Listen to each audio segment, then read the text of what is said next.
It's going to be a slightly different episode. I think Story and Dave will be joining in just a few, but I actually got the battler for the giveaway up and running, so we can run that while we're talking and going over design patterns. Today's episode is going to be largely about design patterns. I wanted to talk about the command pattern with Harrison, but I'm not sure he's going to make it today, so we're going to talk about all different design patterns.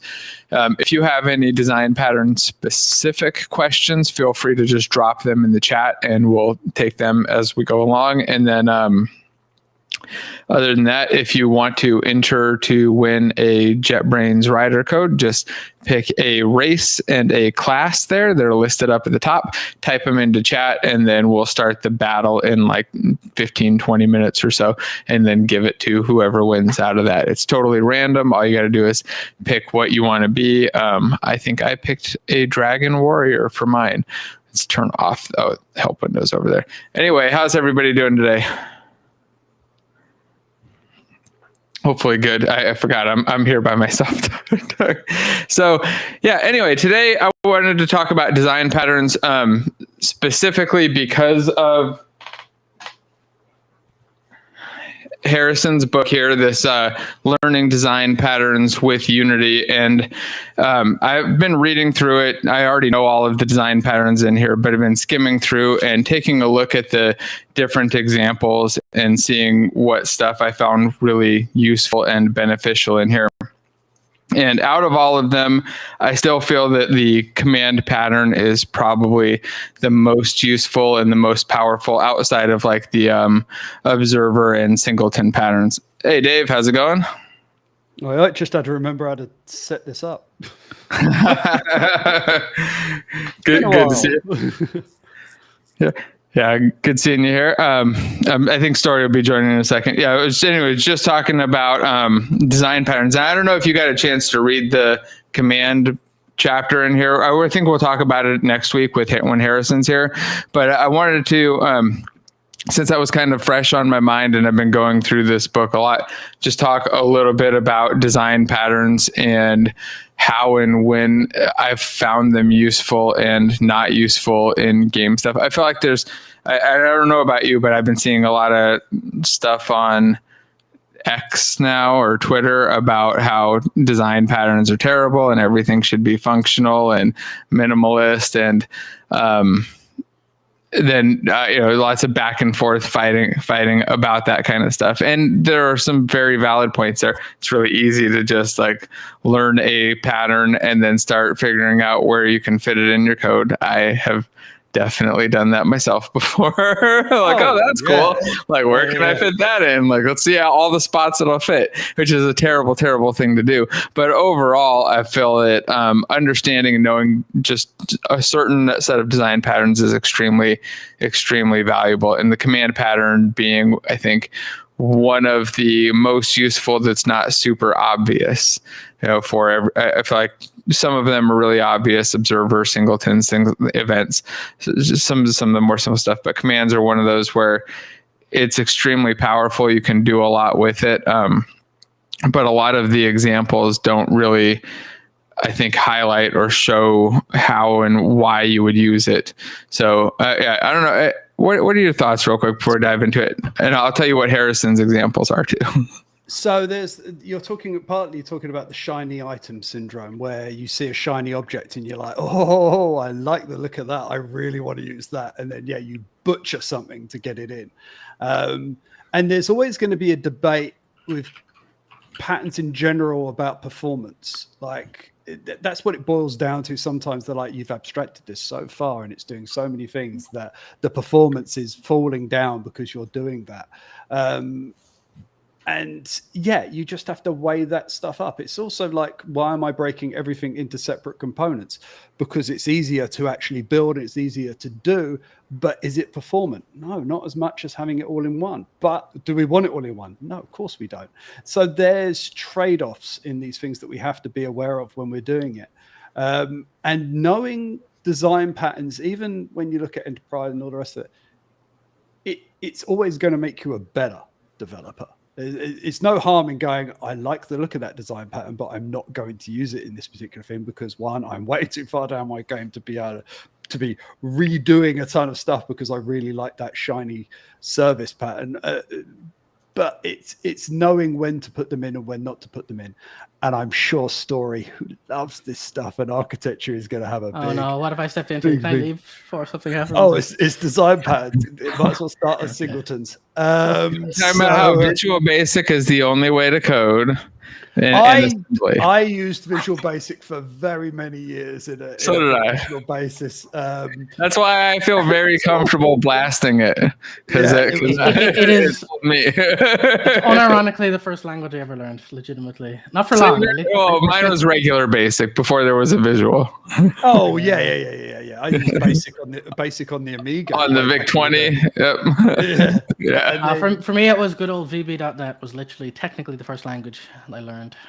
Nice. That was the first one where I actually kind of understood what I was doing. So VB is the first language I got paid to do. And VB made me feel like the variables dim. I was dim the whole time I was using it. It wasn't until I got to Java that I started to know what I was doing. Yeah. I completely agree. Like I remember we were learning VB for some awful reason because of the fact that all the enterprises were then moving over to it, like sitting on top of their databases, etc. And then, just had to do it. I was doing an aircraft. I was working for an aircraft parts company, and they had basically their inventory system, and building all the interfaces on top of that. That was my first professional job, not my first coding, but my first professional job, and that paid for me to go for university. I actually earned more doing that than as a contractor for that company I did my first job when I left university, my first proper job. But it was awful. All right, so Story. Did you get a chance to read through Harrison's book at all yet? Not yet, unfortunately. Okay. No. So I'm thinking maybe for next week or the week after that, when Harrison can come on, I really want to go over specifically the command pattern chapter, but then probably a couple of the other ones. Because if you go through that, it's pretty quick. You can get through it, and that's kind of how I feel about the command pattern thing. And I feel we could dive in a little bit more on different ways to set up. Dave, you look like you've got some thoughts. Yeah. I haven't read it. He hasn't sent me a copy. Terrible. Because I've not been on the show forever. It's all about the examples with design patterns for me, with learning. And if they haven't got good examples of how it's actually used, then I'm not interested in that particular tutorial of it. And I'm sure I've met the guy. I'm sure his examples are good in this. But even like Unity's videos on design patterns, I didn't think the examples were very good. I want them to redo that video because I don't think it kind of felt like learning it for enterprise rather than learning it for video games. It feels like that often when you go through design pattern ones. And even Harrison's like, it's not bad, but it does cover something that's already implemented in Unity a different way. I mean, it covers a lot of input, which already has its own. See, you get away with this because, as you rightfully say, Dave, you actively don't do design pattern content, and so you leave it to poor plebs like me to try to explain it in context. And it's like, okay, this is a really good pattern to solve this problem that I first need to write 3/4 of a stat system to get to the problem to show you why it's valuable. And it's like, so it's tough to come up with examples that aren't the simple pizza shop stupid ones. Like a good example is I've got a tree example I was talking about for something recently, and I was doing a routing system that basically was a poor man's version of Angular for a little app, so I could jump to different routing points and stuff. And I was using a property bag object just to pass the data around. And it's like, yeah, these are all patterns I would talk about and describe, but it's like, I'm not going to say step one, let's rebuild Angular, and then we'll move on and explain how that works. Like, of course I'm going to use an example that's the basics. It's very hard to come up with an example that is like at the level of, like, even the manager stuff. I think I was saying is I built a manager system where I was trying to ensure that I had the stuff in the correct order. Make sure that your logger is instantiated before your later stuff, so the logger doesn't throw errors if you try to do it in the wrong order. And like I said, I was using something called topological sorting, and it's like, cool, but now I have to build a graphing tree to explain topological sorting, to explain. It's like, it's too far down the rabbit hole. I can't. personally, I think that what I like is if you do all of that, but then skip past the explaining of that part and just get into the part that's relevant and kind of hand wave the other part away, assuming that I either know or will figure that part out. Because if it's just at the architectural level of like how these things are tied together, then all of the little specific implementations can just be stubbed out, and they can just log stuff or whatever. They don't actually have to do anything. I only do that though if I've done that in another video so for instance, if I've done a video in another video, if I can point to something and say, look at this, because this is how you do it. Like when I'm doing some of the videos on just making things pretty in your inspector and all the rest of it, I will skip past a lot of that to get to the meat of the thing. But I'll say, but if you want to learn how to do that particular item, there's this video that does it. And I think I did that in my last video where I'm like, I'm not going to tell you how to do an editor again. Like, go and look it up. But here's the base. Yeah, honestly, I like. And moving on. This is going to sound mean, but the problem with that description, Jason, is that doesn't work. And I'll give you a perfect example of why that doesn't work. Is because if you show somebody how something is done in a scenario, they will internalize the steps you did, and they will apply it to every problem they see going forward. Because if you use a complicated example, I've done this so many times. Like a good example, like I use the doctor metaphor for this, is if you're trying to teach someone medicine and you say, okay, just sit and watch a doctor for a while, and they watch the doctor put a bandage on somebody because they have a broken leg, they'll walk away proud saying, good, I get it now. And then the next time someone has a cut on their forehead, they'll bandage their leg because they've looked at the steps. They're mirroring exactly what they saw you do, but they don't understand actually why you did it. And that's what do doctors do in Ireland that they're putting a Band-Aid on your broken leg? So the point is that this is the kind of thing where you see this all the time in design pattern stuff, where someone will understand a pattern like you'll explain using interfaces so that you can have replaceable objects, and they're like, cool, I will make everything I ever do have an interface on it. It's like, yeah, but now you're not using it because you understand, you're using it because factories are a perfect example. The amount of times you teach someone factory and they're like, oh, anytime I write the word new now, I have to first wrap it in a factory. And it's like, you've now made your code base 10 times harder to work with because you don't understand the problem it was solving. And so of all of the times to say, we'll just skip past the complicated bits and get to the training, design pattern is the worst place to do that. And it's the one that the minute you do that, you end up with people making their code worse. You have to give them something where you give them a problem that they can understand implicitly to explain the actual technology behind it. There's a YouTuber called Get Amend who's out there, and I recommend everybody subscribe to his channel. He does it quite well, where he talks about, for instance, the factory you were just talking about. If he's got a few things doing new, he's fine. But as soon as he goes past that, he's like, okay, now I'm going to build a factory around this because it's getting to that point. And I like some of the video. I mean, I obviously know the concepts that he's talking about, but I like watching him because I like the way he tells the concepts and uses real game examples, which is always a benefit. So I've been recommending him to a lot of people that come to me and go, can you tell us how to do design patterns? And I'm like, yeah, I'm not the person you want to speak to do that, because I'm not a teacher. I'm one of those people that just throws stuff at you and expects you to go and find stuff out for yourself. I'm not going to teach you how to do it. Even if people think I am, I'm not. But yeah.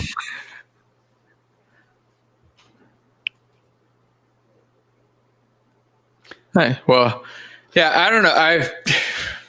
I still feel like any tutorial is going to be helpful, but I can totally see your issue there where people do that. Because I mean, like I said in the beginning, I think before you're on, like I have certainly been guilty of just trying to plug in patterns where they don't make sense. And I think everybody ends up in that spot at first because it seems exciting and new. But I think the core important part is understanding when and where those patterns are actually just showing up, and then following a standardization on that process. Because it's not usually that, like, you just go like, hey, we need to implement this pattern. It's like, hey, we're starting to see this pattern and we've got this class that's starting to look very much like a factory or something similar. And maybe we should just standardize this down. So when we have 4 or 5 of them, they all look and act the same.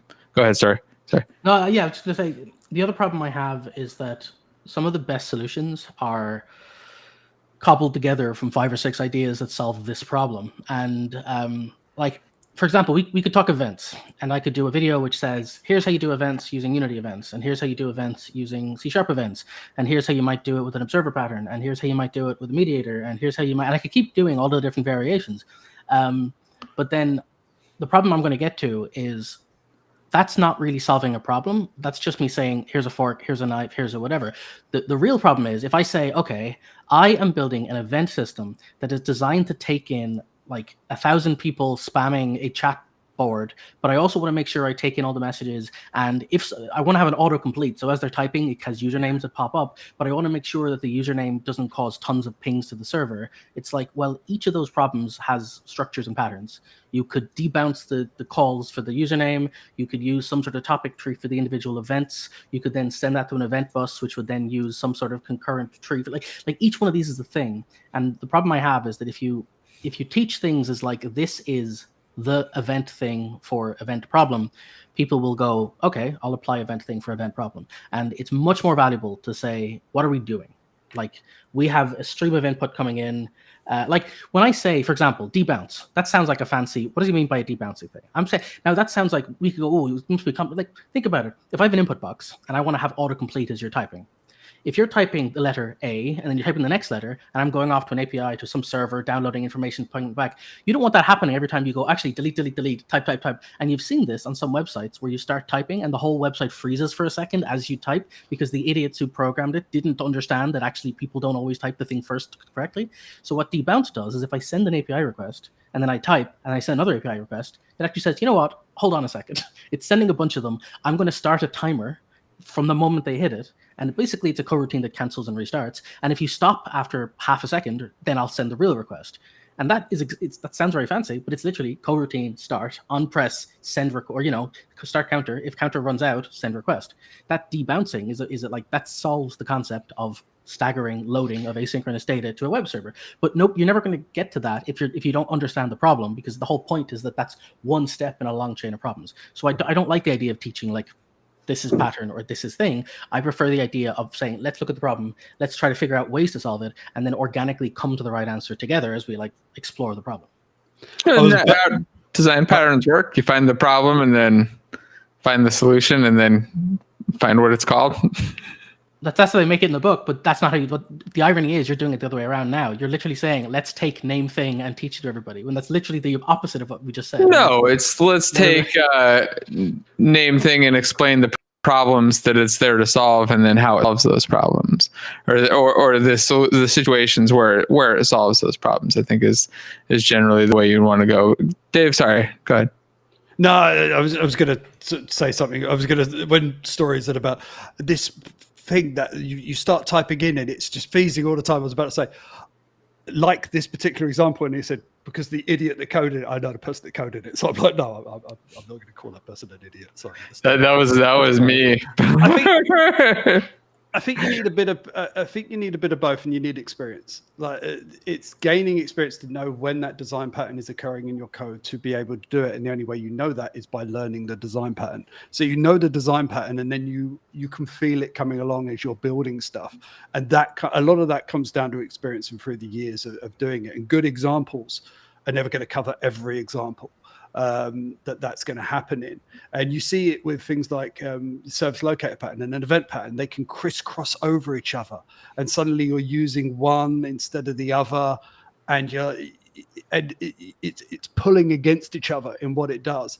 And which one you're picking comes down sometimes to experience and knowing which one to use when it gets to that certain point. And then there's a difference between what is the pattern versus what is the implementation of the pattern. Even if we say service locator, it's like, oh, like I could say to you, I am going to lazy load the services in my service locator. And even though we could both agree on that sentence, we could be thinking, is the service locator an actual singleton? Is it a static instance? Is it coming from some sort of composition route? Is the lazy loading happening using the lazy generic attribute? Is the lazy loading happening because we're instantiating it in a cache when we call? Like, just because I said the sentence doesn't even mean we agree on the like 40 ways we could solve the problem. So yeah, it gets into hairy territory. So I assume you both saw the question that Dustin asked that popped up down below about whether or not functional programmers use design patterns, because all of the examples he sees are very OOP. Personally, I do very, very minimal functional programming. I have in the past very minimally, and it doesn't really interest or excite me too much. So I'm curious, do you guys have an answer to this one? A common set of different design patterns or some overlapping? You could just say every coding's a design pattern, but that would be a cop-out. It certainly would. No, I mean, most of my stuff is OOP. It's been a long time since I've done pure functional programming.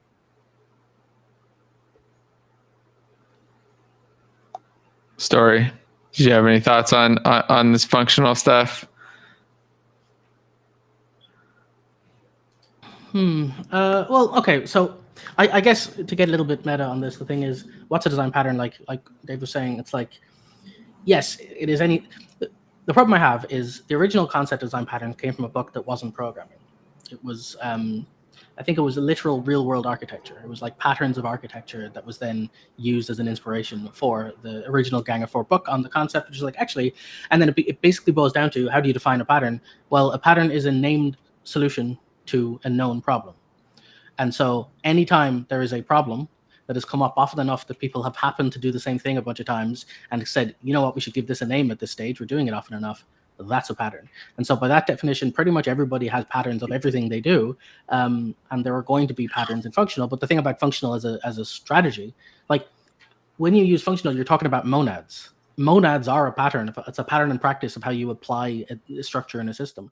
The problem with design patterns is like everything, you start to have the commodification of things, and design patterns as a brand has become the Gang of Four design patterns, and we kind of refer to them as this broad spectrum of the 40 original, but that's not what they are. There's tons of patterns that fall outside the scope of what that book is, and there's tons of patterns in that book which are no longer relevant to anything, that don't really apply based on how software has changed or has become native to the languages. Like again, iterator sounded amazing at the time, but now it's just a glorified while loop, or it's the equivalent of using for each or any other solution. And it was amazing to think about observers at the time, but now it's like, well, that's just event. The keyword event is what we call it, and that's very basic these days because we live in a world of asynchronous co-located topic trees that are using event buses of millions. Like we get to the point that that's a comically like generic low-level solution to it doesn't even approximate the concurrency issues you need to have these days to deal with your queues of incoming data at millions of whatever events. So yes and no. The short answer is everyone is using patterns,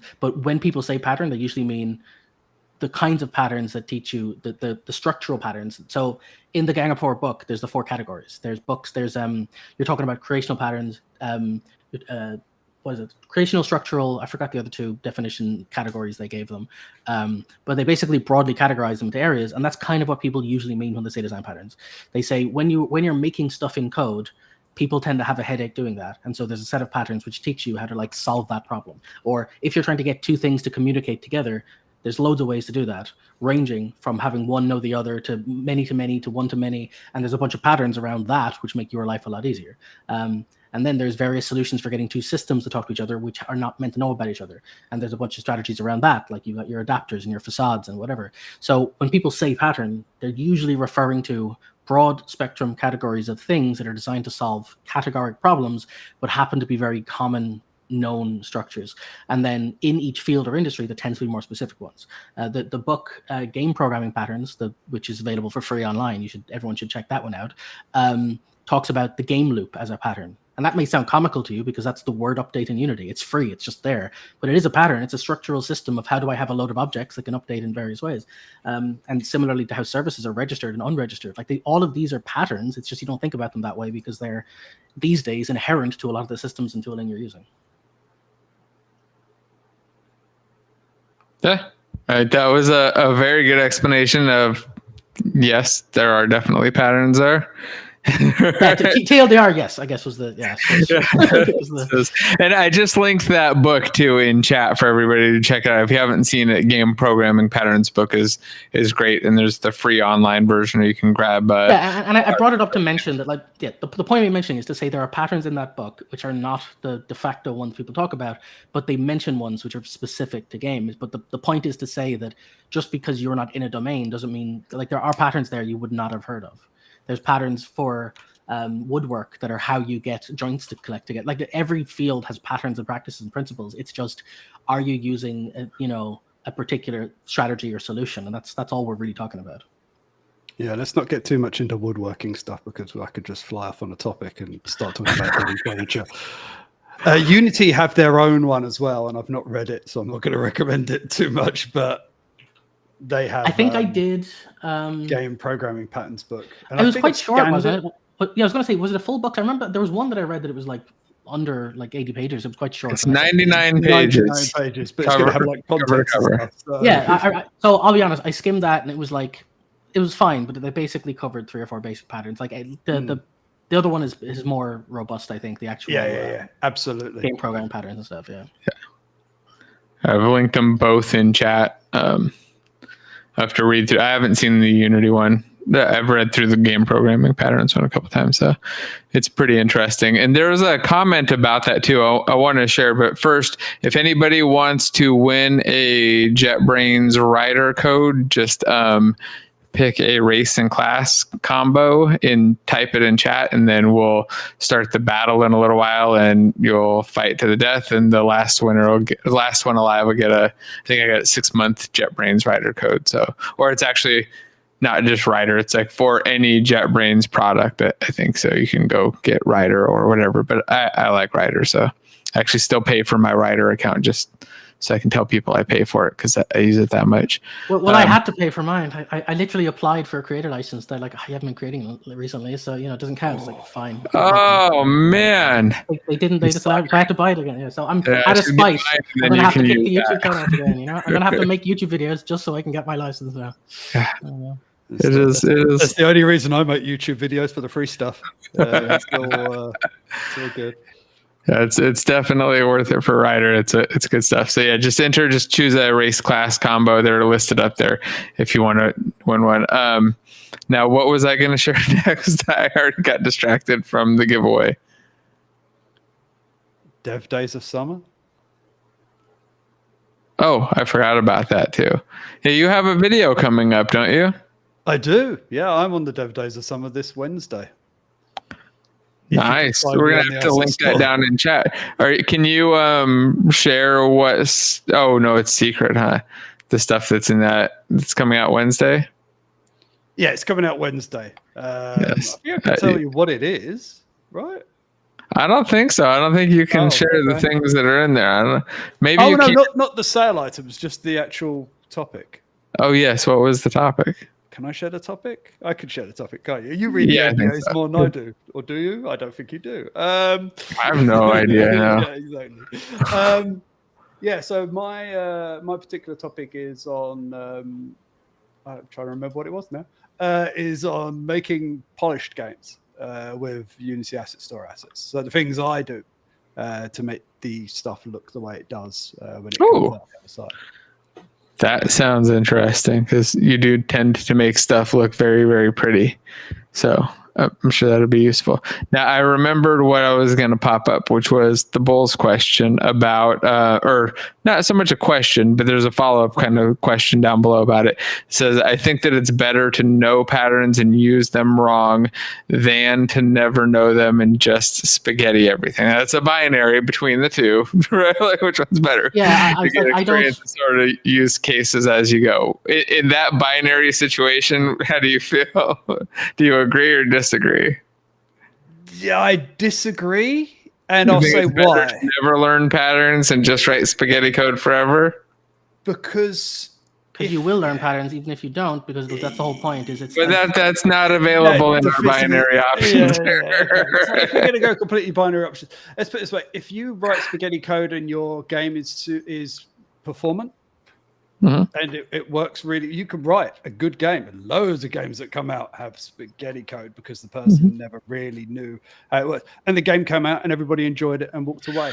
If you use design patterns wrong, then you could really unperform your game. Like, you could really hurt the performance of it. Stop it from shipping. I mean, but I feel like you could do that either way. You could end up in a situation where you but it's binary. It's one or the other. Extreme. I know. You're screwed either way. there is no binary to this. Like as soon as you start using Unity, you're using a design pattern. It's inbuilt to its nature in the mono behavior. Yeah, not even that. You're using what's called a composite pattern. Like literally out the gate, you're using a component model architecture. It is a native composite pattern built of already other patterns. So if you write no lines of code, you're already engaged in a pattern system before you start. Which funnily, I just looked at the contents of their design book, and it doesn't actually have the component pattern. But anyway, which is like, that would be a nice short chapter. Add component. Here you go. That's you should know it. You should know that pattern because you're using it. Like you might be using it wrong, and lots of people that do Unity are using it wrong. So it's a good thing to know. I don't think there is a binary between knowing them and using them wrong and spaghettiing everything. I've built games that were spaghetti everything when I was young and put them out. People played them, they liked them, and they didn't know everything was spaghetti. And then as I moved on, I used design patterns a lot more. I might be using them wrong. So here's my problem with this is I used to tutor in college. I used to tutor when I was in college, the people the year above me, and then when I left, I used to tutor used to work 2 buildings across from the college, and then I would tutor the next years after that. And I noticed there was a lot of common trends, and it got to the point I would ask someone their opinion of certain patterns, and I would know where they are in their. I could say you're X numbers of years in, and you're currently reading this book, and I could tell exclusively from their current opinion of certain patterns. And this is why I have a strong opinion on this particular topic, because it's not about whether you should or shouldn't learn them. It's that if you learn them at the wrong time in your life, you are going to get the wrong impression. If you do what I did, like an idiot, and sat down and read the whole book when like your first year of learning programming, you're going to start by going, okay, programming's great. I can write whatever I want. Stuff happens. Then you'll hit your first time you've got 2 classes and go, wait a minute, how do I get class A to talk to class B? And you might sit there and have an existential crisis about who really owns who. What is that? Like, and you'll go into a whole big thing of like, I don't know how this works in an Ouroboros of confusion. And you'll find out, oh, there's names for solutions for these. There's patterns. Cool. I'll read the whole book, page to page, figure it all out. And then you'll get these really complicated, like multi-tiered answers to problems that you don't have yet. And you'll start trying to justify finding ways to use all of the new tools in your toolbox to solve problems you don't have. And after about a short while of doing that, you will start to hate your own code. You will look at your code and sigh with exhaustion at the mess of confusion and have to remember why you did it this way and where you put stuff. And you will be soured on both writing code and the patterns you use to use it. So the short answer is, don't do that. Don't do it that way, because I've seen too many people do that. The solution I say now is earn the solution. So what I mean is do the dumbest, simplest thing you can think of until you hit a wall. And when you hit a wall and go, oh, this sucks. This is confusing. I don't know how to do this next bit. You then Google it or ChatGPT it or whatever and find out, how does this work? How do you do this?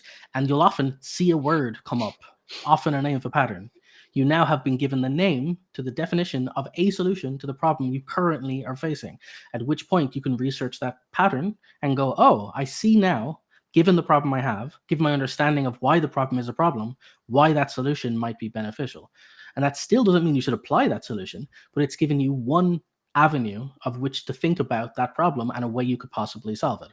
And then you do that a few more times. You might learn other adjacent patterns, because again, there's a lot of crosstalk, and you'll be like, okay, people other than me have solved this problem in these 4 different ways, but in their case, they were doing this. In this case, they were doing that. Mine isn't quite like that. What elements match closest to my problem? And you pick the best solution for the problem.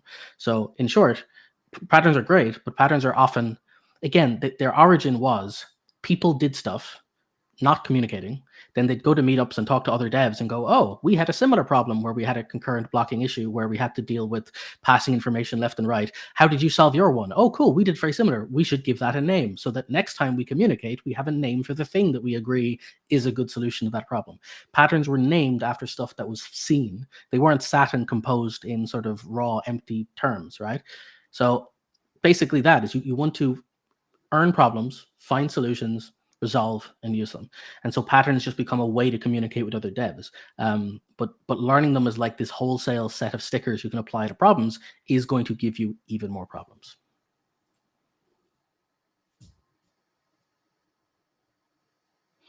Potentially.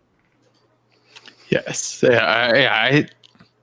first, URI, the chief of spaghetti has to agree that spaghetti is fine. That was the best comment.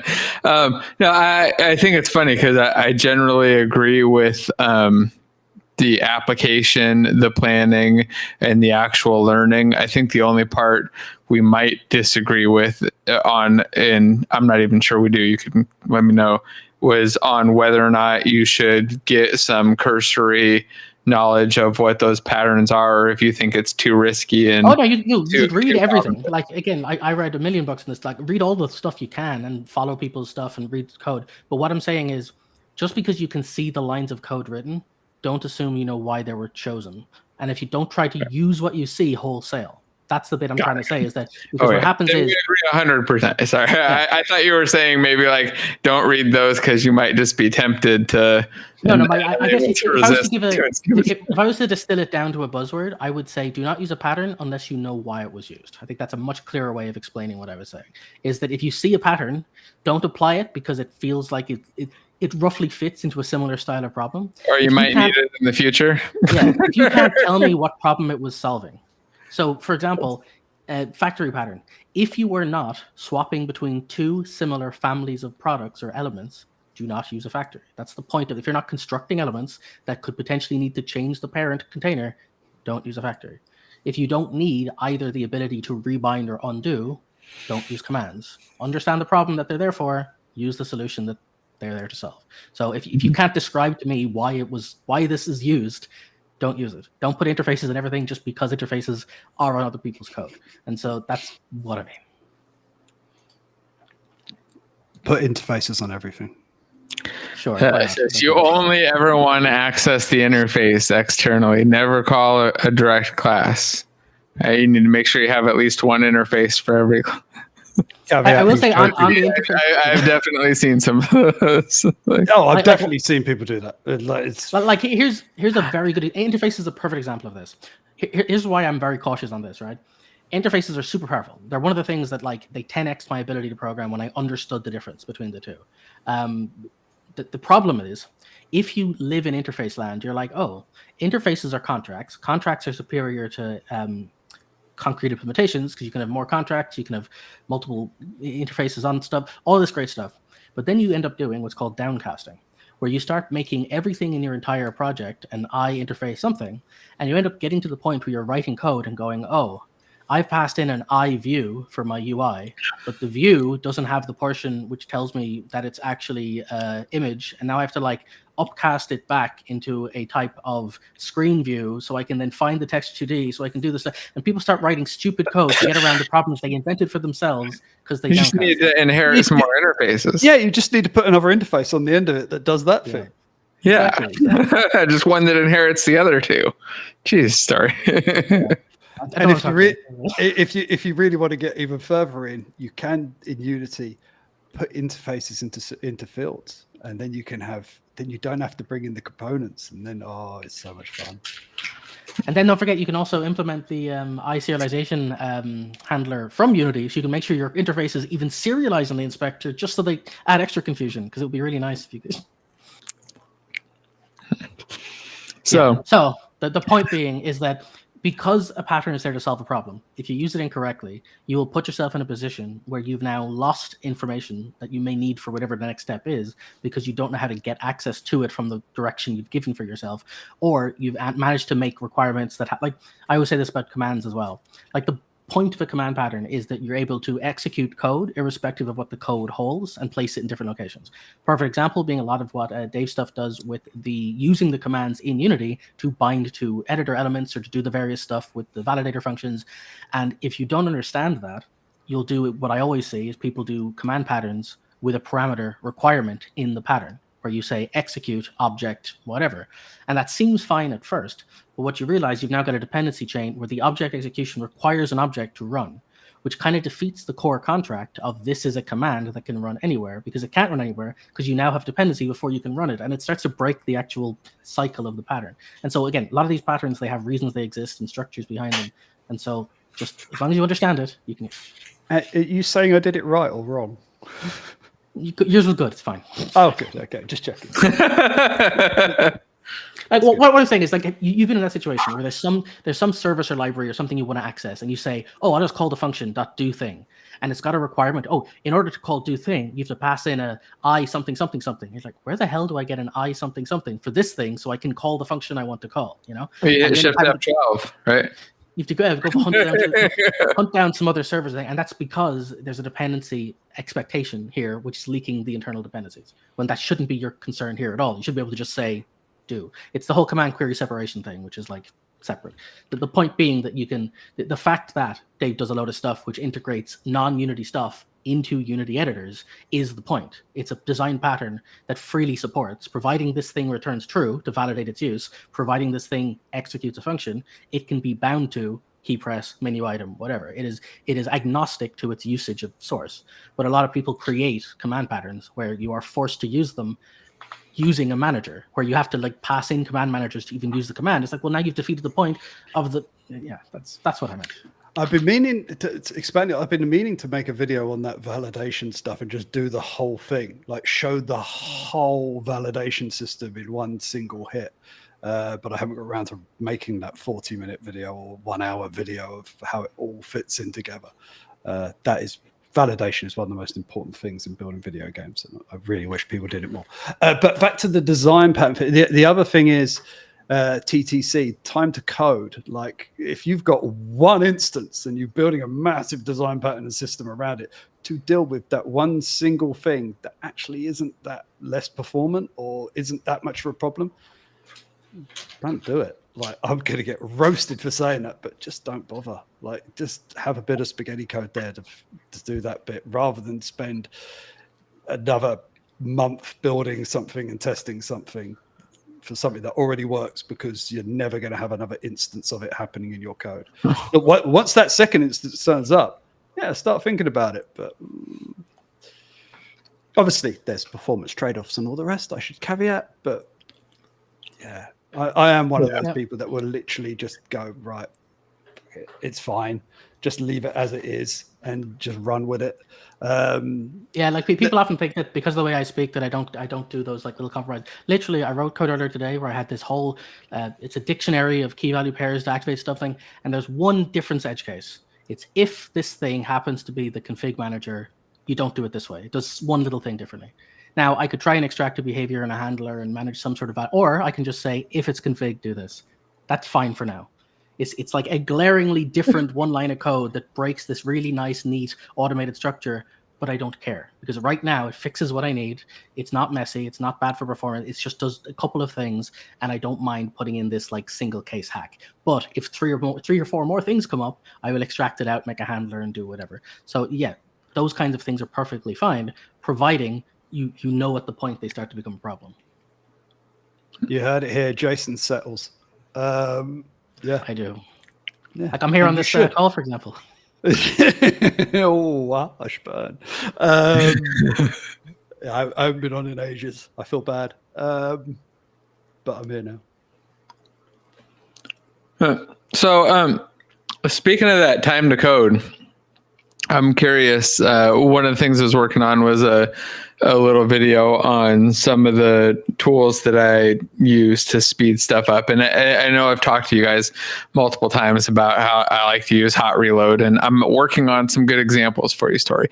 I've actually been like this week using it multiple times, and I'm like, yeah, this is a perfect example of like where there are alternate ways that I could do it, but this is 5 to 10 times faster.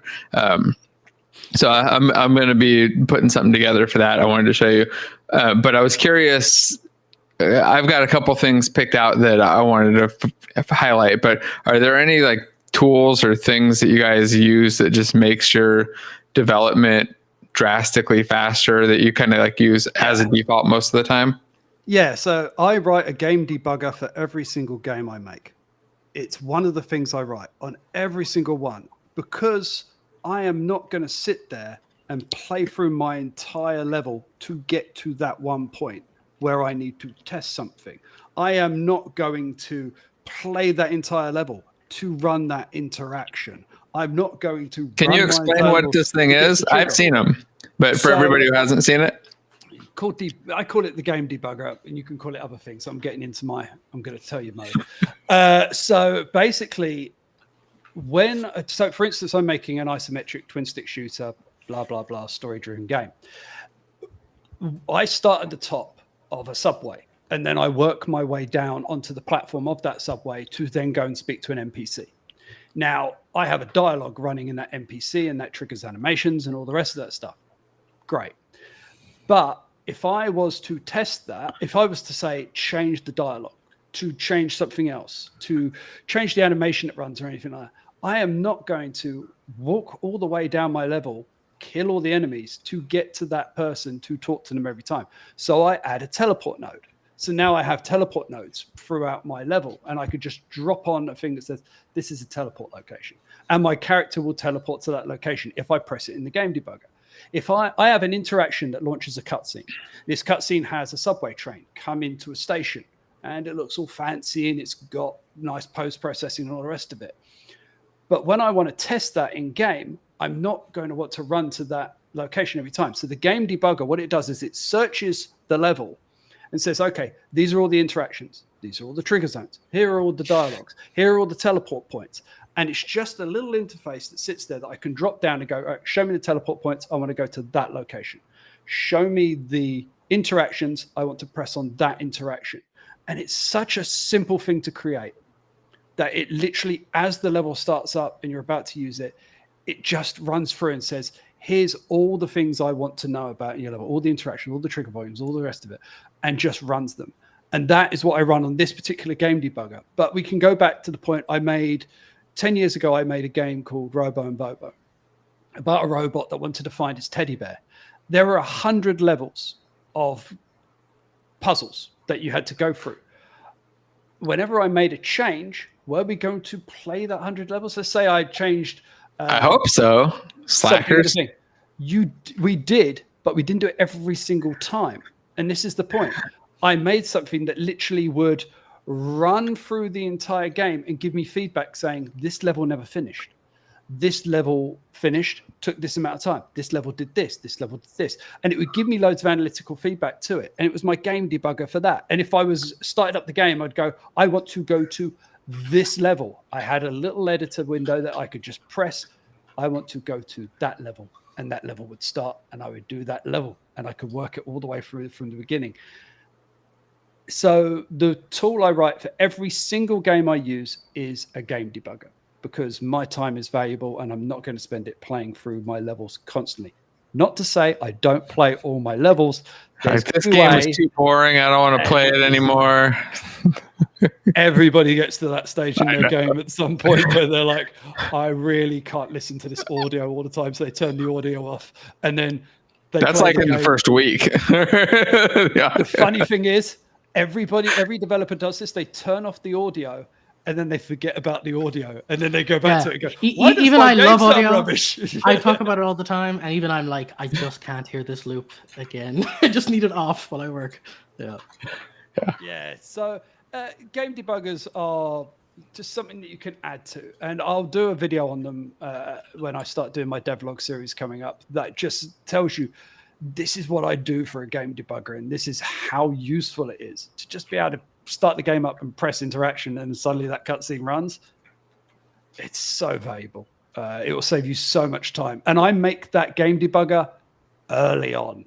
Like, it's one of the tools I write really early on in the development, and I keep adding to it as I go along, keep iterating to it. And I have a nice layout that means I can just put actions in there. I can just write a script that just gets loaded into it, that sources the next thing and has the thing that runs when you press on it.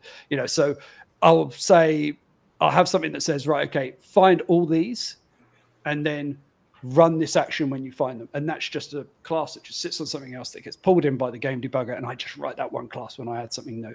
So to say, that's also something too that you should probably point out is that a lot of people look at tooling and they go, oh, you're putting a lot of work into this stuff. But what a lot of people don't realize is when we're giving you a demo of a tooling thing, we're going to sit there and do this dramatic, here's the thing, we'll put a stuff.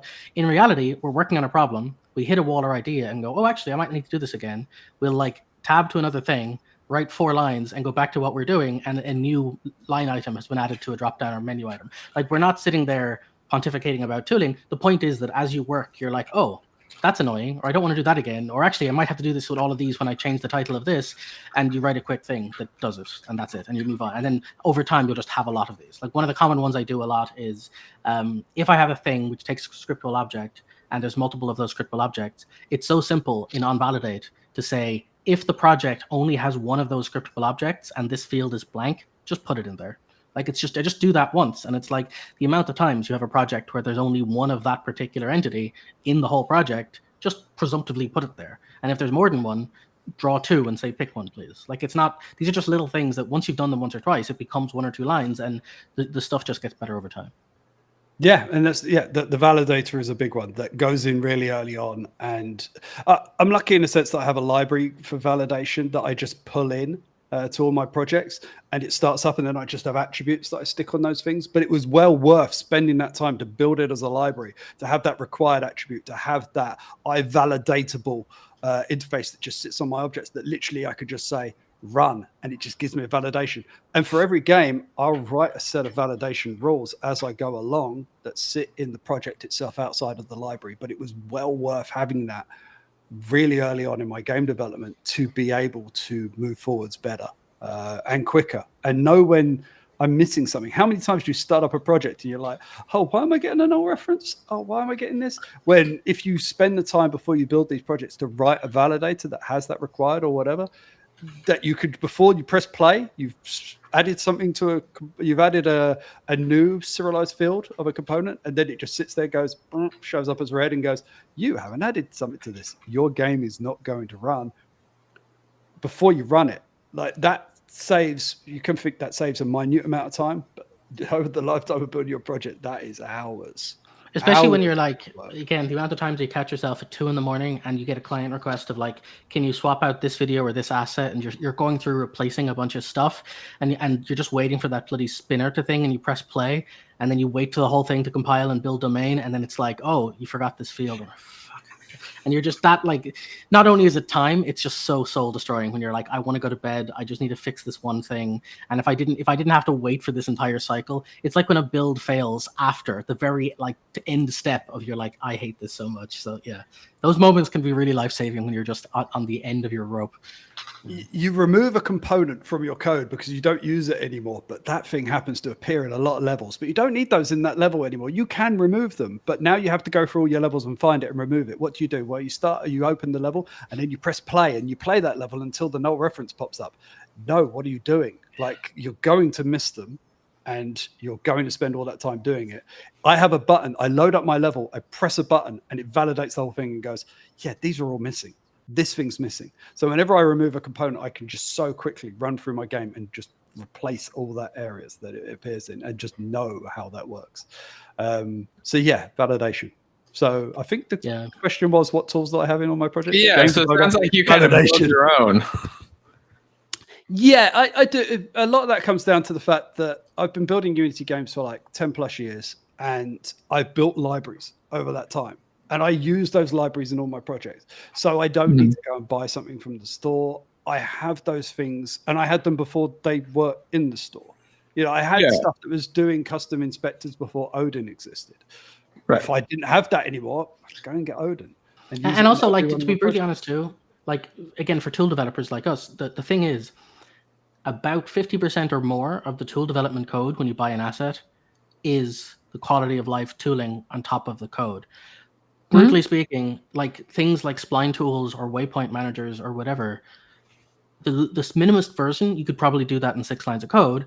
A usable, practical product version might be 100 lines of code, but an asset might be 1,000 lines of code, because it's not about just 100 lines of code. It's about, look, you don't have to understand Bezier curves to press the smooth button on your waypoint system to get it to switch. Like, the whole point is someone has gone and like done the legwork for you. And if you have been doing it as long as we have and hit all of these ourselves at some point, you have written your own pooling systems, you have written your own spline systems, you have done this stuff. So when it comes to looking at an asset, you're at a point where you're like, do I need this person's suite of editor tools and features and stuff? Like, as much as I love Doozy UI, sometimes I look at it and I go, I don't need all that. Or if I'm even using DoTween, if I'm using DoTween for my project, I'd be like, DoTween is awesome, but the problem with DoTween is it's just an easing curve.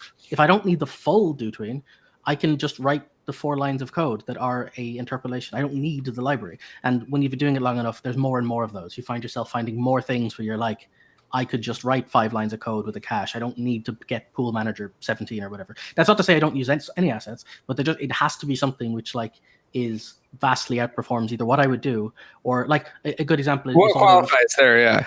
Well, I was going to say everything Powell does simply because I'm looking at it like I'm not going to sit and write a really performant streamed asset system for my game because that's insane. How about a river system? Yeah, like this is the kind of stuff. Like that's where I would be like that objectively is more like. Unless I've decided to dedicate 3 months to do a thing, I'm going to use an asset that'll solve it. But if you're talking about things that are like normal utility and even utilities, right? There's a lot of really great assets. Like the again, there's assets which will be like, we'll auto save the editor every X amount of time, and it's like, yeah, but I can write that in 3 lines of code. Like these things they're good assets. I'm not saying they're bad as assets, but if you're sitting there yourself and you've done it enough, you can just be like, I can just write the thing I need, you know. And like I have my own. Interpolation library. I don't actually technically, I still use PrimeTween, but only in cases where it's like, well, they've put more effort into performance than I have. And so I could go and like really make mine more performant if I want to, but it's like, I don't want to dedicate that time. If I really decide I don't want a dependency for some reason, I will. But as long as the other thing outperforms my thing in any capacity, either in time or effort or resources, I will use that thing instead. Yeah. So, and on that, if I was going to talk about the ones that I bring into projects, UMotion Pro is one that I bring into a lot of my projects because a lot of the projects I do have realistic characters that need to have animations, and I want to tweak those animations and I want to do things to that. I don't want to pull that out into a separate thing. I can just use UMotion Pro to do that thing. I got the, for instance, setting up where the hands are going to be stuck. I'm not going to do that in an external editor because I have to pull that character out. I have to pull the scene out. I have to set up where the scene is. I have to put the character where the scene is. I have to do the animation with the character with his hands there and then work it all out. And all in UMotion Pro, I can just go, okay, that is locked in that position. That is locked in that position. And I'll keyframe through here and I'm job done. And I've done it in the editor and it exports out to a separate FBX if I want, or it exports out to a single animation, but the asset's still there. So I'm not killing myself. I'm not shooting myself in the foot by just tweaking that duplicate animation that then things change that come back because I have the asset that I'm actually editing in the project. So UMotion Pro is one I build in. I used to bring in Pro Builder to a lot of those things as well. I still bring in Pro Builder. Still bring in the old Pro Builder? The old Pro Builder, yeah. Cinemachine's another one. I'm not going to write my own camera, like the entire system, because that one has too many features for the stuff. Oh, yeah. I talked before about I really still love Kinematic Character Controller. And I love it because it's exactly the middle ground of what we're talking about. It is a solver for physics collisions with a character controller. It is nothing else. It is just that. In fact, it'll annoy people if you install it and go, this sucks. It's not a good character. It isn't. You're right. It's not a full character controller. It is a physics system with which to build your character controller on top of. And I love that. I love the fact that you don't get those weird fly off in the space moments that some character controllers have. And that's what I want from an asset. Someone who's like really looked at and solved one problem that I don't have the mental capacity to solve. And I can build on top of their benefits of what they've done. Unless I really want to build it. Because I've been a tools programmer for such a long period of time that I'm like, oh, that'd be so fun to make that. And if I have the time, saving is one of those. I'm like, there's so many assets I could use that are perfectly fine, like easy save or all those others. I'm like, no, I'm doing my own. It's just too fun not to. There's too much like I want to do my bit packing. I want to make sure I support like all the encryption stuff. I just love that one. Yeah. You really hate yourself, don't you? Talking about, I have a scene backup tool that I built a while back, and there's loads of them out there, but I'll just use mine. They're more feature set, but I don't really need that many features in it. It just if it takes every minute or so, it saves it as a backup, and then if the engine crashes, Unity editor crashes, and you reopen it, it says, "Oh, you've got a backup here. We think the editor might have crashed. Do you want to go back?" And you just press yes, I do, and it does all the things for you. So I've got that myself, but there are ones that are better out there, but I don't need more functionality to it. So I just left with that. I wonder if anybody in chat has any that they would recommend. Mine real quick, just as a quick, just to give the list. Obviously, Hot Reload. I've talked about it a dozen times. that VTabs, I just can't stop using it. I feel like any project where I have like any reasonable amount of actual folders and assets, it's just so fucking handy just having it there and being able to go around and see the different categories and groups of things that I have, and to just take regular old objects and drag them to make them a tab instead of having to right click and hit properties. I know it's like, a tiny time saver, but that one makes it so I actually do it all the time. Have you done that, Dave? Have you used VTabs yet? No, I have my own that's really ropey that I've thought about updating and then doing a video on. You should try this VTabs one. They'll probably give you a free code. It's probably better than the one you have, and it does like 5 things all in once, and it's tiny, super fast, and lightweight. Yeah, I'm sure it does. I done well, actually, I didn't put the video out, did I? Because I hated the way I'd scripted it. But I done selection history. I done a video on selection history and going back over selections and going forward through selections. I will say, actually, on that note, there is one asset that I recommend for that reason. It's the only one in a while where it caught me off guard for that kind of thing. There's one called Ultimate Editor Enhancer. And I checked, and apparently I bought it years ago. Like, literally, I've had it for years and never used it. And at some point, I was like going through my assets and I installed it, and I'm like, oh, this is actually really, really good. And I decided I'm probably going to add it to most projects. And the reason why is it's one of those ones that just stays out of your way. It's like once it's in your project, it's just there. And I just kept finding little buttons the person had added because it just feels like someone had gone in, and one of them was things like histories and stuff like that. So. Yeah, I done a whole script and video on it, and then I was just like, oh my, like I found myself going spaghetti. And then you're going to use this to go back. And if you go back, you can go forwards. And when you go forwards, you can clear this out to go back. And then I was just like, oh, I hate this script. I just found myself hating it. So I never made the video. It's still sitting there pretty much. I have about 6 videos like that. And there was like one recently enough where I was following along, and I was like, I realized in retrospect I had done really slowly through the easy part and then sped through the hard part, and I was watching it going, the entire like structure of this video is wrong. Yeah. That was my problem. I'd literally had the whole script where I talked about how, and then right at the end I've got and put diagram on screen of it going back and going forwards and all the rest of the selection history, and I was like, that should be right at the beginning because that explains it so well. But it doesn't fit in the script. And I had another video I wanted to make, which was the last one, which somebody had requested. So I just went and done that one instead. But, yeah. And this Dev Days of Summer video that took way longer than I want to admit to make. I'm watching all the other ones and I'm like, that person literally went through a list of their favorite assets and talked about them and all the rest. Yeah, I didn't do that. I really should have just done that. Yeah, you made an entire game and started a company and I built a display at the Coliseum. Actually, a little bit, yeah. Mr. B style. I took my game that I've been working on and went, I'll add things into this game so that I can show these things happening and what I plan on doing 5 months down the line. And I started putting it in there. Oh, my God. But, yeah. Your audio just went to shit, Dave. Oh, sorry. Am I okay? Yeah, you're back. Good. Okay. It sounded like you were just losing your voice and getting quieter. I might actually be losing my voice. I do. I can't shout. It's physically impossible. So yeah, I go into why I do light baking and certain things I put into light baking and go through this whole thing. And then I suddenly realized in the script, oh yeah, I've got to talk about an asset that I use with it. So I'm like, put it on the end. But yeah, it's fun. I just linked that VTabs too in chat. I highly recommend that one.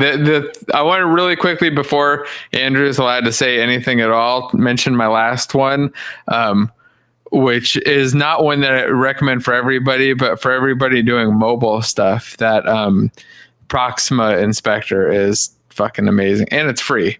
You can get it for free. You can try it out for free, and I mean, it does everything except for the editing side, and even then, it's not that expensive. But it lets you basically run on device, so you run your game on your phone or whatever, and then you can view through a web interface the inspector, and then it's kind of like a replica of the inspector. See the things in the hierarchy that are loaded, all the scenes, the objects, the properties, and then with the pro version, you can go in and modify those things and execute stuff. So it's super handy for debugging mobile stuff, which I've had to do a lot lately. Like I mentioned, working on this mobile game, and there's a lot of mobile stuff to do, a lot of randomly like, hey, this works fine in the editor, works fine on PC or web, but breaks on mobile, and this just makes it super easy. It's almost zero work to set up. It's kind of like the other two, and that's kind of the theme with all of them. VTabs, you drop it in, just magically works.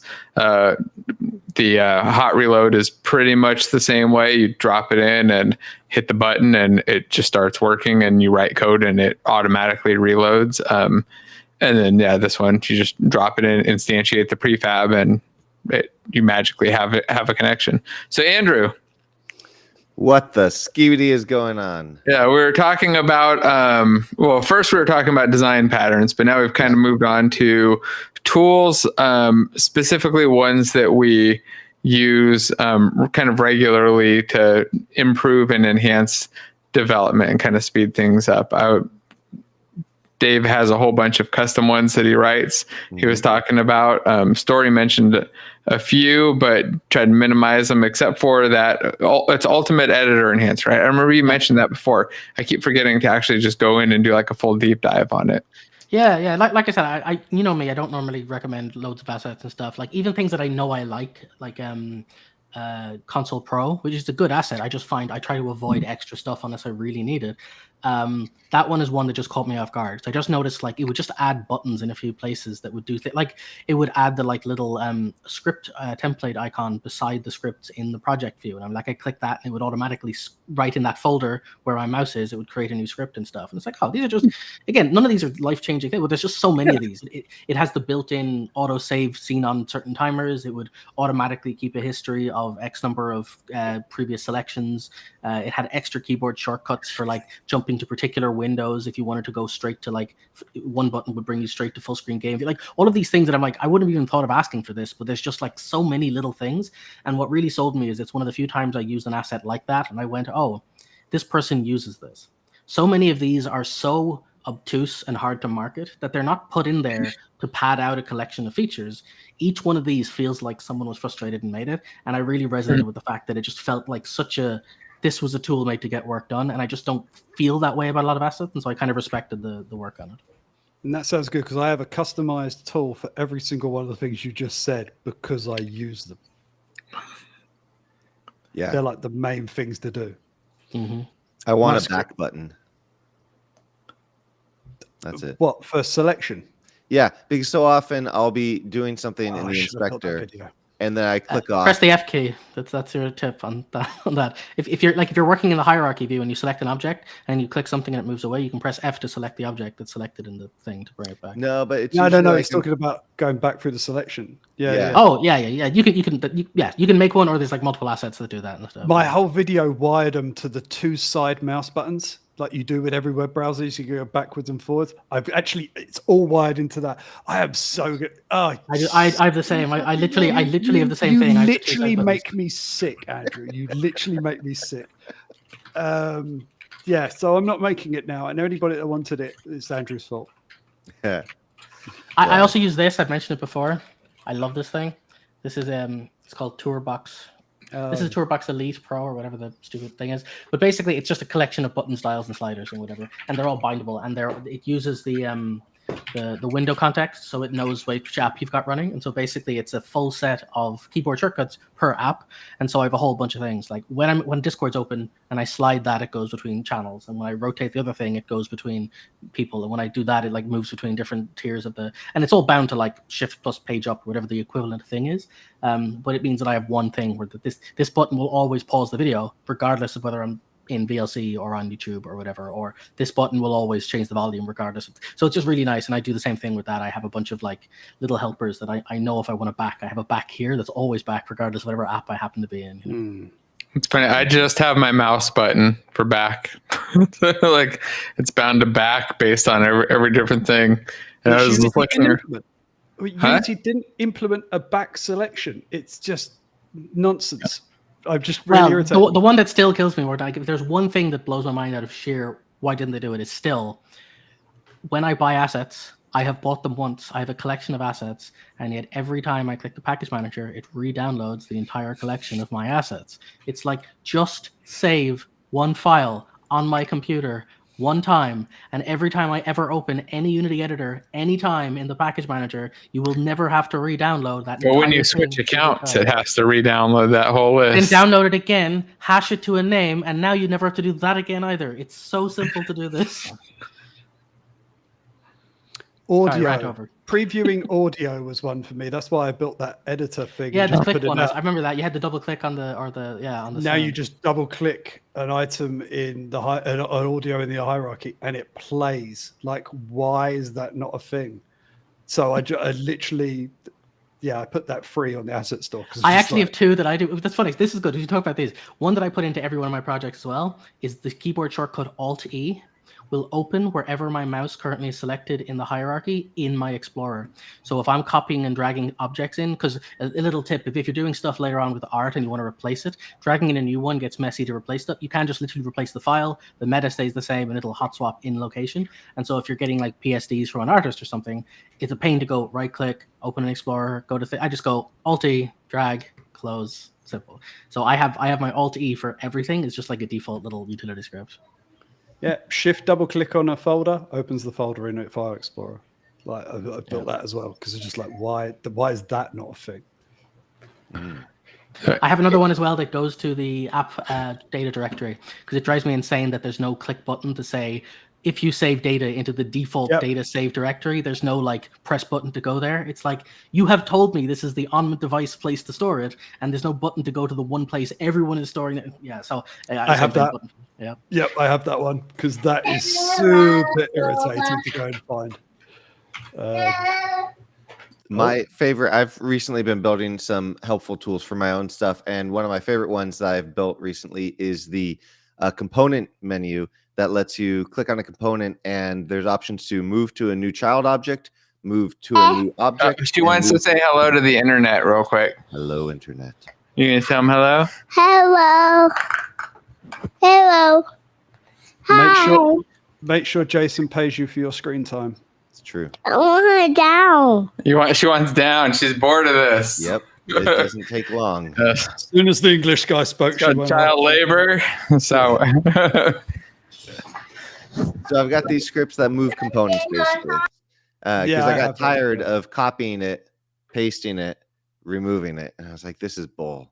So I have another one common do as well is the amount of times I have a parent object, which is a bunch of child objects, and I want to like look at the child objects, but I don't have to open, expand, and go through.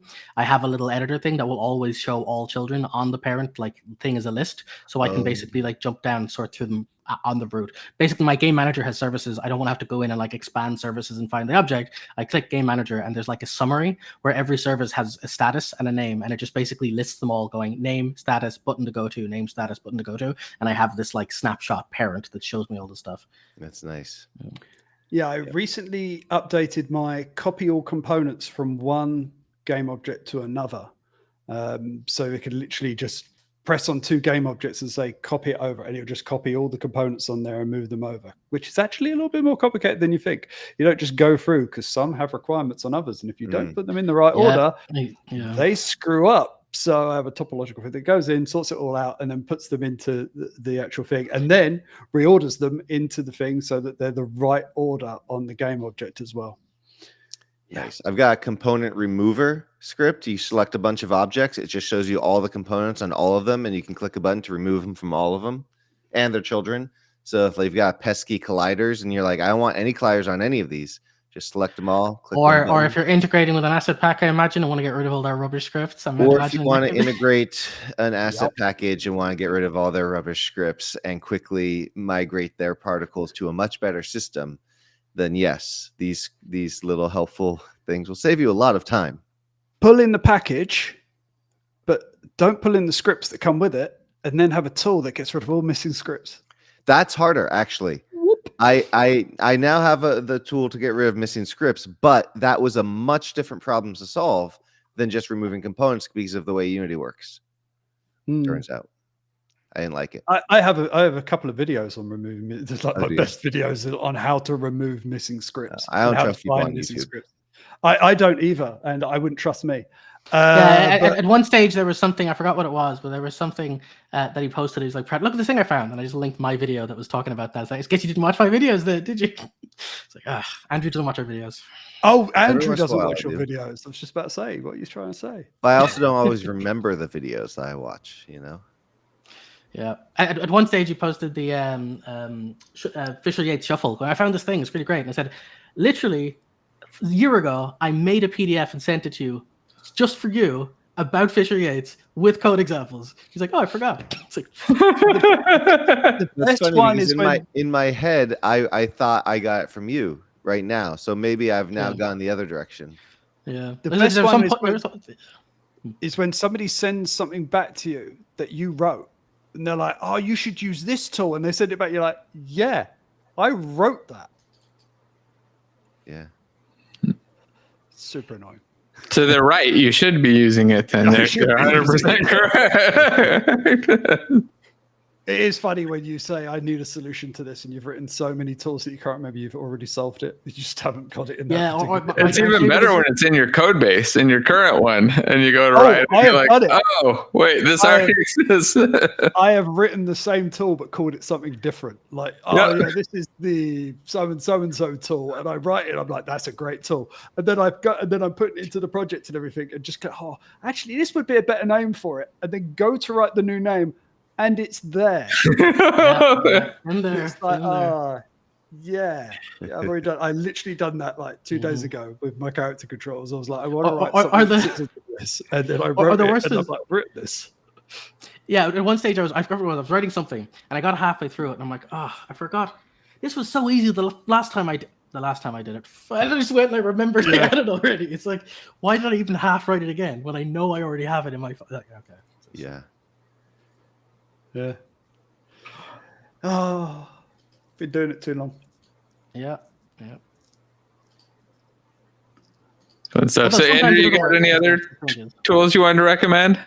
I on the asset store besides my own, or other inside asset store, outside other just stuff that you find to be super helpful for speeding up development. This is actually a tough one because I don't use as many assets as one would think because I try to produce stuff that I can. You're a tool developer. You're like us. You just make stuff that you need. And I do that. Well, that's the thing. Like I created a renaming tool. Again, another one of when you want to ingest a lot of content from the asset store, say particles, and you want to organize them by perhaps what they're from. You want to add a bunch of prefixes to the name or change the camel case to have spaces because you don't need to have camel cases. We live in a modern world where there's room for spaces and all this stuff. And so I built a renaming tool that was super convenient, saved me gobs of time. I've built a tool that lets me select a bunch of things and then build a custom object for the projectile factory because I'll be doing that to 150 things. And turns out it's a lot easier to right click and say, build this for everything. And then it just does that for everything. Tools are wonderful. You realize you just started a flame war about camel case and all the rest of it, don't you? Well, I mean, it's not really a flame war because we know that you can have spaces these days. But look at Jason. I was like, no, God. I can't put spaces in there. The space key is dead to me unless I'm coding. So much easier to read. Yeah. No spaces. I still get spaces and variable names now and put quotes around them. Quotes and variable names? There's got to be some language that does that. Put some quotes around your variable names so you can have some space. You can use emojis for your variables too, Okay. I do get annoyed when I download a script from somebody else though, and the variable names are all abbreviations of things that they don't need to be. Oh yes, I hate abbreviations for the most part. I would try to almost never abbreviate because it's always a situation where like you at the time knows what that abbreviation is, but you in the future or somebody else may very well not, and it just makes it harder to read and harder to get the context. Yep. Unless it's like obnoxiously long and you really have to, or it's super common. I use abbreviations all the time. I never use them unless they're very, very obvious and common or just super, super long. So, yeah. I've seen too many of them where people don't know what the code is. They read it and they misthink it's something else, or they can't figure out what it is, or I'm looking at theirs, I'm like, what the fuck is this? And I have to go hit F12 and figure out where it's assigned and what IX is, or whatever the variable name is. So, well, yeah, there was one other comment here. I think we can start wrapping stuff up, but there was one more comment from John about writing tools that, spending 8 hours to write a tool that takes you for a task that takes you 5 minutes to do it in the first place. And I used to have up on my wall that really nice chart from Chris of the when you should optimize it based off of how often you do the task and how often it repeats. But it is very, I think, easy to fall into this trap of like, oh, it would be fun. I could just automate that and optimize it and not have to do it again. And I've done that before. Even recently, like in the last week, I've seen scenarios where I was like, okay, I need to go update these 30 things. And I'm like, well, I could just go write something to do it. And I'm like, it's going to take me 3 minutes to update these 30 things and probably 15 minutes to write something to update them and then make sure that it actually did it right. And I'm like, got to stop myself. I don't know. Is this something you guys still struggle with? I agree on principle, but I think the truth is, if you're doing it long enough, you end up, the time it takes for you to make an automation or a tool gets so short that it's basically a case of like, there's like 7 lines you ever need for dealing with the path system in Windows. There's the same lines for file, the same line for path. And if you're doing the same things every time, you either commit them to memory or you've even wrapped those. So there's a single button. Like, for example, I have a thing that says file.makeBackup. And it does the steps of take file, copy it, put a .back extension, make it invisible, take the other file, return the path of the thing, and now I've got one line that says, before I do an operation, make backup, try to do thing, if fails, restore backup. So like to say, oh, I made a tool and the tool does a backup of that sounds very complicated. It's now one line for me because I've been doing it often enough, right? So the actual task of making tools gets exponentially shorter the more time you do it, because the more stuff you have to even like tool the tools. And then also finally, it just becomes one of those things where over time, you just find yourself knowing in advance the stuff you're going to do, and it just ends up. So I'm not saying it doesn't happen. Like there are times, of course, where I will waste time, or I'll just be enjoying it and I'll do it because I don't care. But on balance, I find myself like it's usually just 3 or 4 lines. I like when we're saying tooling, I really can't stress enough. We're talking about we've hit a problem. Can we write this in under 6 lines? If so, go to the file where we've already got the other extensions, we add the 3 or 4 lines, and then we go back to what we're doing. We're not like tool, pause project, go and spend 3 days planning a thing. That's not really what we're talking about in most cases. Yeah. I've been 2 things. One, I've been getting faster at writing these now with my friend, the AI, and just because I know I'm doing more now. And so it makes a lot more sense, but so I think, if you're spending a long time writing the tool because it's new to you, then it's probably a worthwhile exercise just to learn the thing. But oftentimes the things that you're doing, I'm only doing this 30 times today, I can just quickly do it. Are you going to do that again next month? Are you going to do that again every month? And then you can start thinking about it and being like, okay, maybe this is actually worth some time savings. And then you can build on them. As Jason was saying, he's got this one script that has all these little fancy little things. Just keep adding to it, and then when you need it, it'll be there for you. If you don't forget, of course, that you've already done. And there's other like small tangent on that, which I think is also worth mentioning, is developers suck at usability across the board. They're more than happy to do things which are good enough. A good example of this is even if you look for tool development and you follow guides, most of them will just do the bare minimum of here is the code that press buttons to make thing. And something that I always appreciated about Dave's channel is he doesn't just make the thing, he makes the thing, puts the exception handler, does the validation that shows the little icon, makes sure that it grays out if it's not representative in this context, and he closes the loop. So it's a tool which is actually usable in not more than just like works. And I think more than just learning to do that, that's actually valuable from a usability perspective, because a lot of developers kind of forget to do that. And I think separate from the like timing and cost of time or whatever, I think honestly learning to use your own tools gives you a greater appreciation for where pain points are. Because it's so frustrating when I watch a dev I made a little tool that like automatically does some texture thing that does this, this, and this. and then they use their own tool and they go, oh, if I clicked the wrong, let me close it and open it again because the state behind isn't working now because I clicked the wrong thing in the wrong order. And it's like, if you were doing that now, of course it's going to happen. And you think people are just going to be fine with this because people are incapable of picturing things as a consumer of their own work. And so, as silly as it sounds, writing tools is going to help you because you'll annoy yourself with your own bad tools and you'll start to learn where you're willing to put up with the impatience. And I think that's a good lesson to have, where if you make a tool, it should be more than just barely functional. It should catch the cases where you forgot to select the thing, or whoops, I accidentally selected too many things. Maybe I should pop up a message and say, warning, don't do that. Or, as is mentioned, use the undo feature that is inbuilt into Unity in your tools, Yeah, I always forget to put the undo in. Yeah, Jason's story is right. I am the greatest person that ever existed. Yeah, and everybody should just subscribe to the channel. Yeah, and like we were talking about design patterns earlier, knowing how to be a good tools developer is a skill unto itself. Knowing that I want to extract these things out into extension methods. Like, I have a massive amount of extension methods on Unity Zone, on my own, and all the rest of it, that I can sit there and go, okay, I'm going to do this with the component.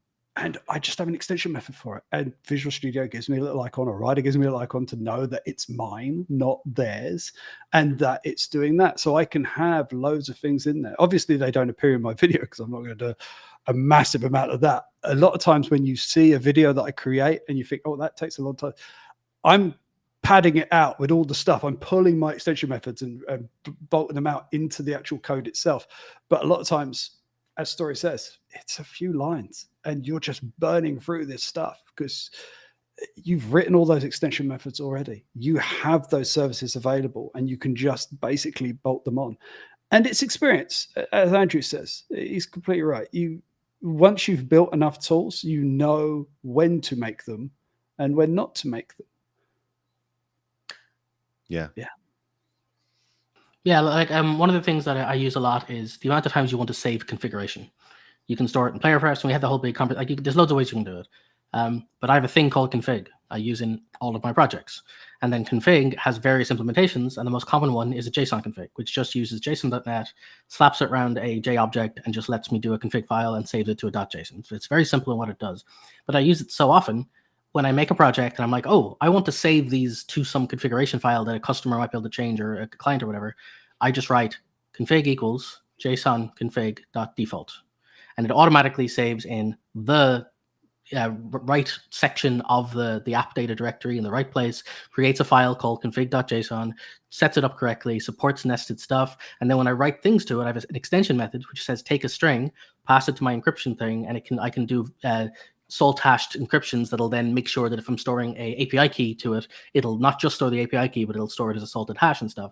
Which again, if I was to say, let's sit down and make a thing that does that, that's a lot of work. But the amount of times I'm like, oh, client wants a demo of project that uses this API, I can go, cool, in 7 lines of code, I can make a save, which will have a config, which will have an API key, which is encrypted, and I can continue. So it's all this. It's just like little bits of like, the amount of time really does get a lot shorter the more you've got in your toolbox. Mm-hmm. Mm-hmm. Yeah, and extension methods are great. When I first learned about those, I was like, what? This is amazing. They're really addictive as well. Like, you go really overboard. Addictive. It can get dangerous, yeah. You got to watch out. I have caught myself. Like, one of them I used to do is I had a set of utility functions for encryption where I had like to base 64 from base 64 straight. I had a whole bunch of these, and they were just glorified wrappers around the encoding.utf8 or the convert.2 and stuff.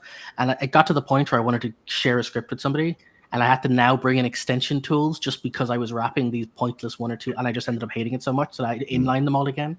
And so now I'm hyper vigilant that I only add them if they are going to be like intrinsically valuable to the tool that they're part of. The extension method that is 1 line long. What are you doing? Yeah. Is it just that you can't remember what the method's called? Well, one of my favorites is a one-liner that Story introduced. This is when I was first getting my head around them really well. Get or create or something? Because that's a common one that Which a lot of people get or create if you're doing. No, just take random. take right, sure. But that's not one line. The point we're making, that's not one line behind the scenes. That's like it's kind of conceptually, it's solving a problem of like from this collection, pick one within range of whatever. It's like you could one line it, but yeah. It's one of those things where I type out the same thing over and over, and turns out if you do it over and over, that's an opportunity for a tool. But I just love that one line replacement with 2 words. And that's the thing. The when I specify one line, I mean like your extension method calls one method of something else with nothing else around it. Like it's just really a rename. Yeah, because again, the example I had was like .2 UTF-8 array or something was just calling encoding.utf8.encode thing. So I just like reversed conception. It's like this doesn't need to be a thing. This is like me over engineering a little bit. And it's also that case of, when people make a class and that class does too many things, well, you're now adding adding extension methods that just add things that shouldn't be in that particular thing as well. That's another one that happens a lot. Don't do it. Well, another one that I do like though is the amount of times I see people with a base class. Like one thing I did early in my Unity career stuff is if you're ever doing editor tooling, it becomes a real pain in the ass if you use the native function calls because they're all about 1,000,000 miles long, and five lines can look like a book once you start doing all of the editor layout rubbish, whatever. And so I have utility functions for all of those that turn button into if btn because I'm always writing if button on so many things. I just want it to be the shortest possible statement I can make. But rather than, it used to be base classes, and I'd have to extend. And he's gone. Oh, I thought it was me. No. He did get me into, Story got me into doing the custom class for my editor scripts. So my editor scripts are very similar. If button, do thing, and space and stuff, just because I don't want to write the whole whatever. But the point is that it's an extension. It's an implicit import. Is my point. Is that you can put it at the top, so it still looks like it's a base class, but it's not actually. You don't have to worry about all the other nonsense that comes with it. That to me is a good combination of the two, because you're not like it's not overarching the whole application that like every time this thing is there, this extension method needs to be there. It's just if I have imported this utility at the top, I get the free benefits of the clean code down below, but I have to choose to import it. Yep. All right. Well, I think we got to start wrapping stuff up for today, but there were a couple things I wanted to just really quickly hit. First, Andrew's got a couple. Well, I really want to find out what everybody else's personal toxic programmer trait is. I saw this comment from Michael. But before that, Andrew's got a couple things up on the asset store that are on sale right now for 50% off, right? And that's in dollars, not cents. Apparently, I forgot the dollar sign. And this is the sound library.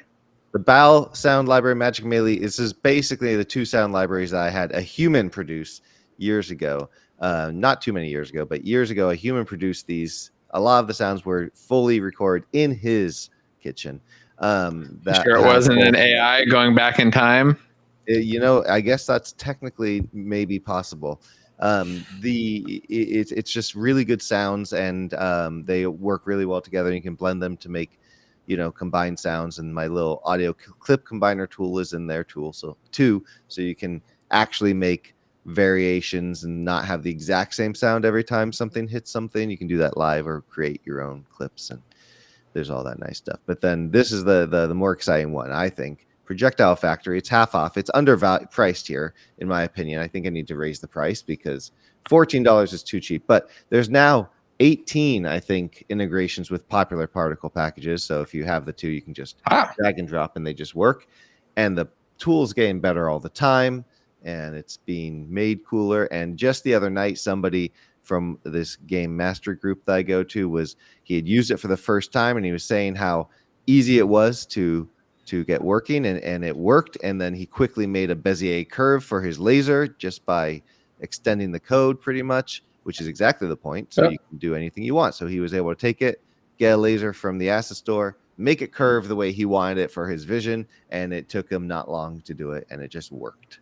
So I saw that in the call. So I'm talking about it and covering it. It was nice being back in that call too. It's been a little while since I got to join it.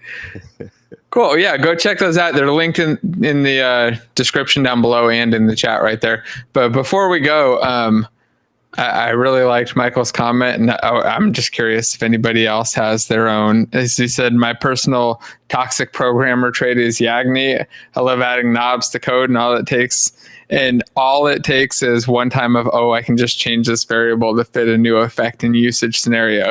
It is adding in extra tuning knobs and things that aren't going to be used, which I have definitely done before. I made like full-on settings classes for stuff, and like, okay, we're only going to ever have one setting, and it's never going to change, and these could just be constants. And now I have all this complexity of an object that I can grab. So, yeah, I'm curious. Anybody have their own toxic programmer trait that you want to call out? Mine is, as weird as this sounds, probably research. And what I mean by that is, even if I'm given a very small task, I enjoy knowing every aspect of the task. And so I'll often go on a rabbit hole to learn. Like, for example, I was trying to do a grid system for somebody, and by the end of 3 weeks, I had learned about specifically grid-based compression systems, how to do like 7 different kinds of A-star pathfinding on that grid type. It's like none of these are really needed. It's just once I've decided I'm working on a grid thing, I need to know everything about the possible scenarios, use cases, and stuff. And I'm not going to like make all of them. It's not like I'm building 50 features in.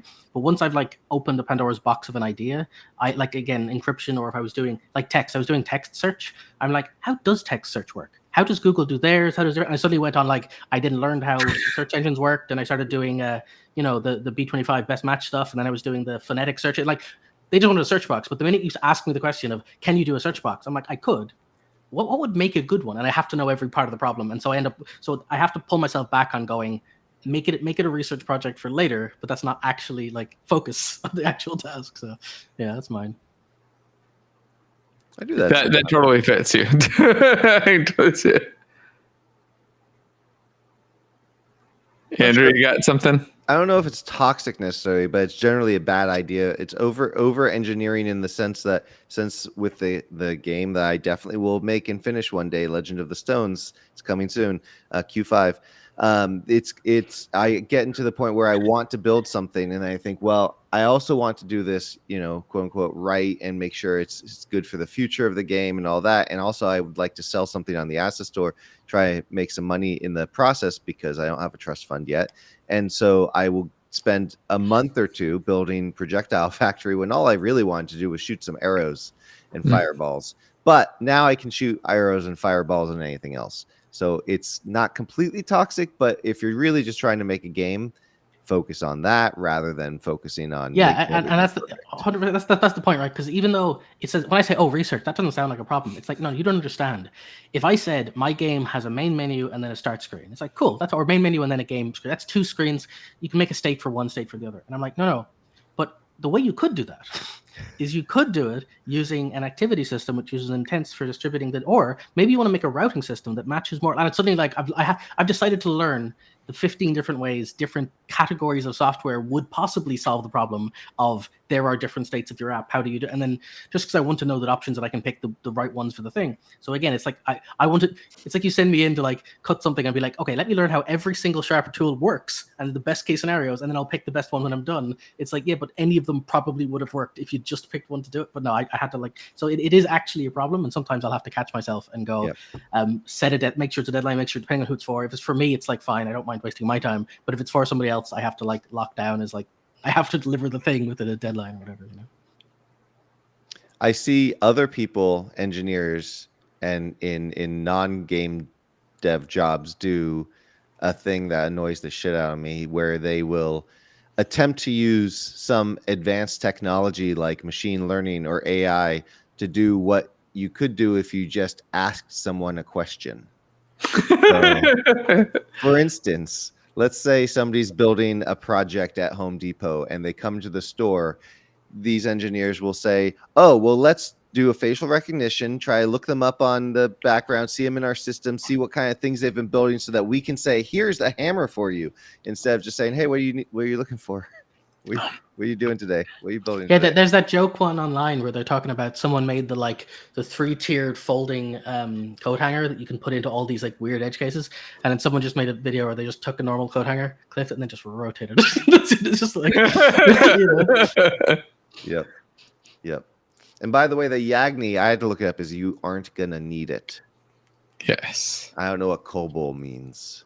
Yeah, that's an old programming language. But yes, that phrase really comes around from people engineering things and adding stuff into code in case they need it in the future. Stuff that's not actually needed now, but hey, like how later on we might want to change the color of this. So let's make it so we can customize the color of this. And fuck it, well, let's add a whole colors customization service too on a web page. In fact, the thing you're describing, Andrew, another one is called KISS, which is keep it simple, stupid, and that's to the point of what you were saying. Yes, that is probably mine. I've got an over obsession with simplifying things, and when I see layers and abstractions on stuff, I just get irritated nowadays, and I'm like, I wonder if I could just strip that out. Is it actually needed? Yeah, I feel like at least half the time it's not.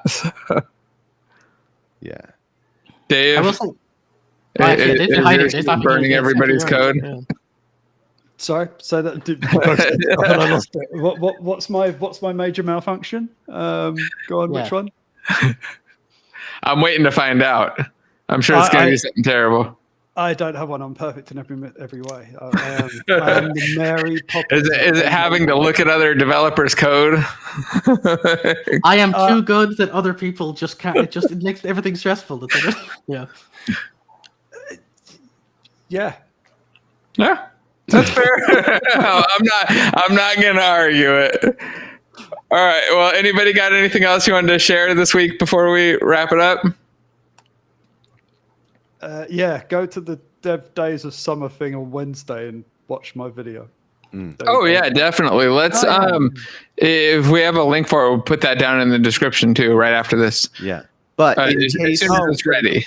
In case folks didn't know, these assets of mine that are on sale right now, if they don't sell well, they won't be on sale after Tuesday. So this is your only chance. But then if everyone goes out and buys it, then maybe it will be on sale next week, just because it was popular enough to stick around. But so that means you gotta go grab them now while they're half off. Yeah. I agree. Plus, and then check out. I really do have to raise the price on Projectile Factory. I think $28 is a little too cheap. Yeah, well, now it's starting to grow and it's getting a lot of integrations and stuff. I feel like it's you got to just slowly raise up the price. I feel like that's kind of the way to go. Keep the value or the price matching with the value as stuff keeps getting added. Yeah, that's a lot of particle systems it's working with. Just scroll down the list. Cool. All right, Story, you got anything else before we go? Not just yet, but I will say. Anybody who's in my Discord or isn't yet, feel free to join, because I'm currently working on a few videos at the same time, actually, for something. But I will say I'm currently focused a lot on managers and systems for how people initialize projects. And so if you want your particular project, or the way, if you have questions around your project and how you're dealing with sort of talking between services and systems and managers, if you're in the Discord, you can basically describe your project or give me examples of your code, and you have a much better chance of me directly referencing and helping out with that particular problem, as that's what I'm currently making a video about. So I recommend it, because I'm trying to catch as many edge cases as I can. I've talked to a bunch of people, looked at a bunch of ways to solve various problems, and I'm trying to find the ones I see most and highlight the pros and cons. And so if you're having trouble with like managing the relationship between your managers, your scripts, and whatever, hit me up in the Discord. Nice, yeah, and that Story was sharing a little bit about what he's working on earlier in the call before the show, and it sounded really interesting. So I'd certainly check that out. If you haven't already joined Story's Discord, it's 1,000 times better than most of them, including mine. I never look at Discord other than Stories and the Game Dev Show, and so I say definitely join it. All right, well, I guess we will be back next Friday. Harrison should be here so we can tear apart the command pattern implementation. If you guys haven't gotten a copy of it yet, I would say just message him, and I'm sure he can set that up, at least get the digital one. And everybody who doesn't have one, here's a link to the book if you want to go check it out on Amazon. It's very interesting, covers a ton of different design patterns, and we're going to be talking about it a little bit over the next couple weeks. It's just talking about different design patterns mixed in with other content and stuff. All right, well, thanks again, everybody. Anybody want to say goodbye? And I'll find a little goodbye button, and we'll disappear somewhere.